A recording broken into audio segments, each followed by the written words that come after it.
Dneska se podíváme na jedno z nejznámějších míst, o kterém jste pravděpodobně vůbec neslyšeli. Zřícenina kaple povýšení svatého kříže. Konečně jsem ten název řekl správně. Nečekejte nic světoborného, je to prostě pár kamenů na sobě, taková malá zřícenina. Nicméně v tomhle videu uvidíte něco, co jste ještě neviděli. A to sice mě. Ahoj, já jsem Tom a tohle je moje první video. Pojďte se mnou na výlet. Cesta nám začíná na této polní cestě, když se budete dívat okolo sebe, možná uvidíte nějakého zajíce, srnku, anebo aspoň traktor. Já se radši budu dívat pod sebe, abych se večer zase nemusel koukat na výrod na svém kotníku, jako už asi 3krát. Někdo půjde podle GPSky, někdo podle citu a někdo podle toho, že to nejspíš bude asi tady to, co trčí z toho kopce. Tady už se pomalu blížíme k tomu kopci. Ti, co nejdou podle GPSky, tak možná zahnou tady doprava, skončí ve Starém Vesci, ale my pokračujeme rovně, ten největší kopec nás ještě čeká.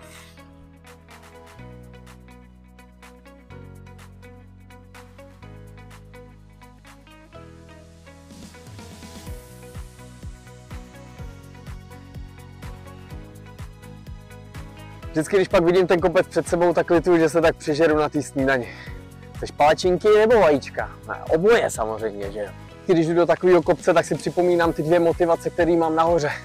Ten hezký výhled a tu čokoládovou tyčinku v batohu.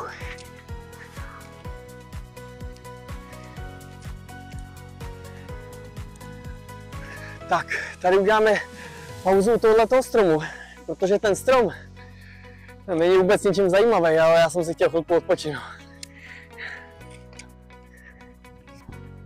Tak a tady už se pomalu blížíme k cíli. Po dlouhých 2 hodinách, no dobře, reálně asi po 13 minutách od toho parkoviště, tak jsme u cíle.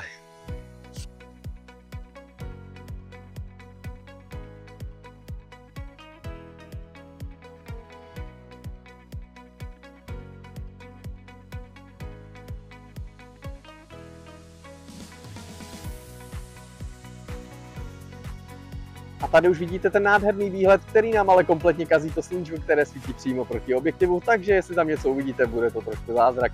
A také samozřejmě trošku hlučná je tady ta dálnice. Pokud sem ale přijdete mezi 7 a 8 večer, tak uvidíte nádherný západ slunce, ale nepotěším vás, ta dálnice tady bude i večer. A tady ještě výhled na druhé straně, kde už to sluníčko sice máme v zádech, ale zase jsou tady vysoký stromy a keře, takže přes ně moc nevidíte. A tady následuje ta hlavní a nejdelší část videa, vyrazíme to prozkoumat. Tak, už jsme sem vešli a tady to je všechno. Teď už jsme se přemístili tady na tu lavičku, ze které máte krásný výhled na celou tu krajinu a samozřejmě na tu dálnici. Na této lavice máte spoustu možností, můžete na ní sedět, nebo si pohodlně lehnout. Můžete si na ní stoupnout a udělat si perfektní fotku na váš Facebook, pokud vám to teda zrovna neustřihne hlavu. A pokud se tak stane, můžete si stoupnout klidně třeba před ní.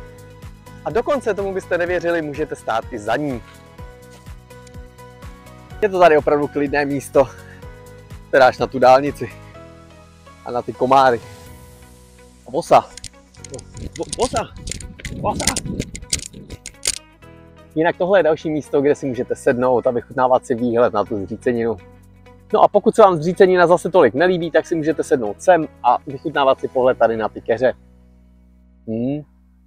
Napínavý. A teď se podívejte ještě na pár dramatických záběrů na tu zříceninu a já si tady chvilku odpočinu.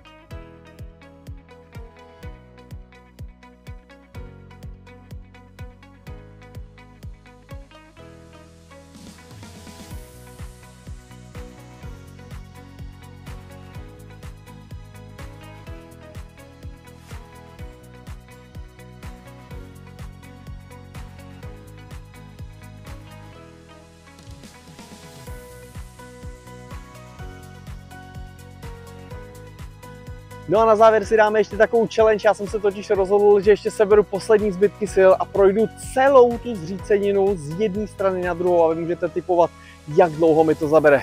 Tak jdem na to.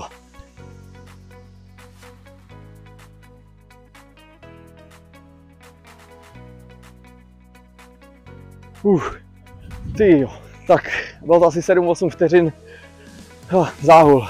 No a tímhle je náš výlet prakticky u konce, jednak protože jsme celou tu zříceninu prošli křížem krážem dokola, což dalo samozřejmě strašně zabrat, ale druhá hlavně proto, že už mi dochází baterka v kameře. Takže než se to úplně vybije, jestli se vám ten výlet líbil, dejte like, dejte odběr a já se budu těšit zase na nějakém dalším výletu. Tohle byla zřícenina Puste si to od začátku, tam se mi to povedlo říct. Čau!